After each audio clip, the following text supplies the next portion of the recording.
Então, gente, é o seguinte, a gente vai falar sobre a homeostasia e antes de chegar até a palavra homeostasia, a gente tem todo um conceito, toda uma história até entender esse processo. No caso, vamos falar primeiro sobre a topoiese, que no caso nada mais é do que um conceito criado por Humberto Maturana e Francisco Varela, que o corpo funciona como uma máquina homostática, como se ele funcionasse em intervalos, como se tivesse uma capacidade de auto-organização.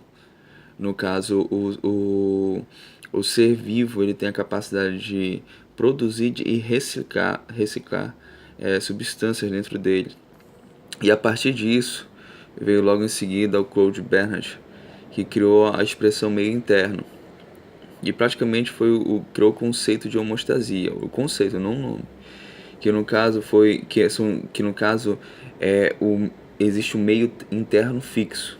Ou seja, existe um equilíbrio, existe uma circulação de fluido intersticial e que corre no interstício e no plasma. E no caso, então existe um fluido que passa pelas células. Então Claude Bernard criou esse conceito.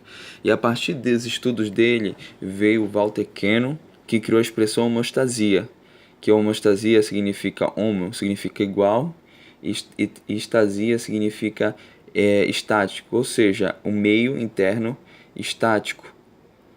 Ou seja, é um meio que, independente das circunstâncias externa, na verdade, o meio interno continua igual, mantém o equilíbrio.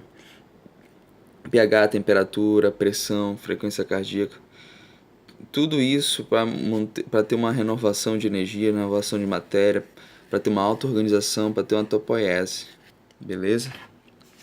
Aí logo o seguinte, como ele fala sobre líquidos, fluidos que passam pela célula, nós vamos falar sobre a membrana plasmática. No caso, a membrana plasmática ela tem as seguintes funções. No caso, nós temos a membrana plasmática, ela apresenta, né, o modelo mosaico fluido de Singer-Nixon, aonde a gente tem lipídio, proteínas e carboidratos, né? Sendo que esses carboidratos aqui é um glicocálice, né? Nossos lipídios, que daqui a pouco a gente vai falar.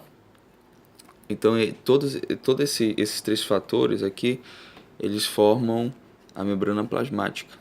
E essa membrana plasmática ela tem várias funções. Ela delimita o tamanho da célula, ajuda no transporte ativo e passivo. Ele é receptor de sinais como os hormônios. Ele ajuda na comunicação entre as células se comunicam através da membrana.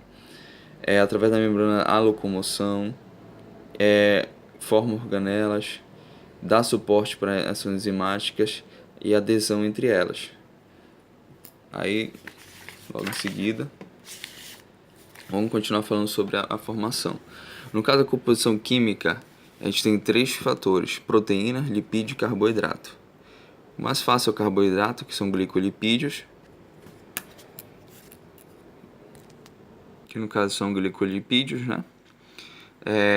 Temos as proteínas elas são proteínas integrais e periféricas, sendo que as periféricas elas ficam na periferia da membrana, as integrais elas ficam ou numa monocamada, que no caso a gente vai chamar de parciais, nas duas camadas, que são transmembranais, tá bom? Sendo que elas se dividem em unipasso e multipasso.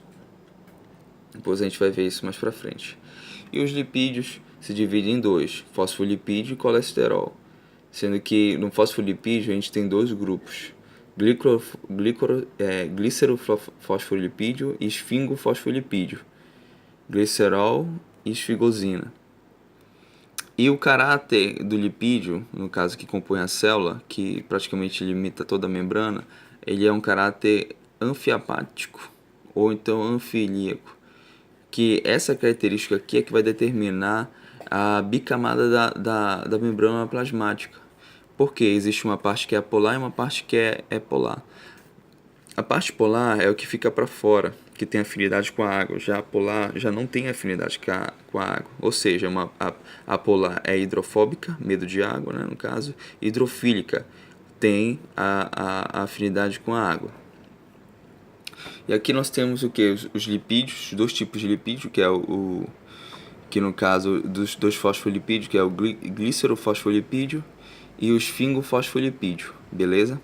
Aqui é com mais ou menos a estrutura do glicerofosfolipídio. Dá pra ver que ele tem duas perninhas, uma parte maior e grande.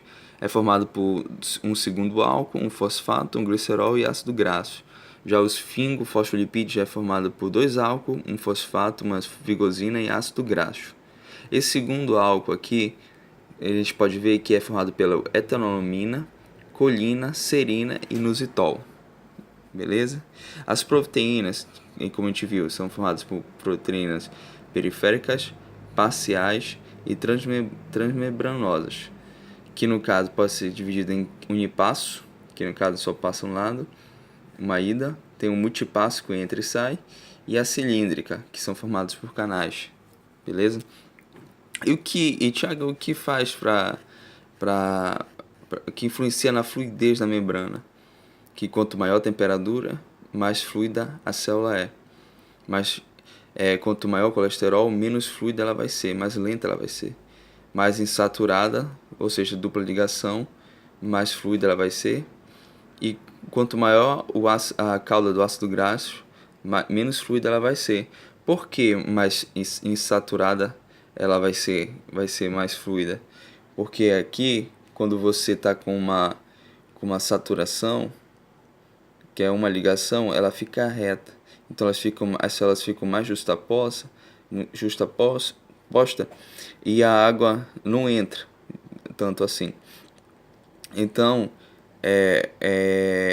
quando ela está com uma insaturação, dupla ligação, as águas podem passar entre elas e ajuda na locomoção.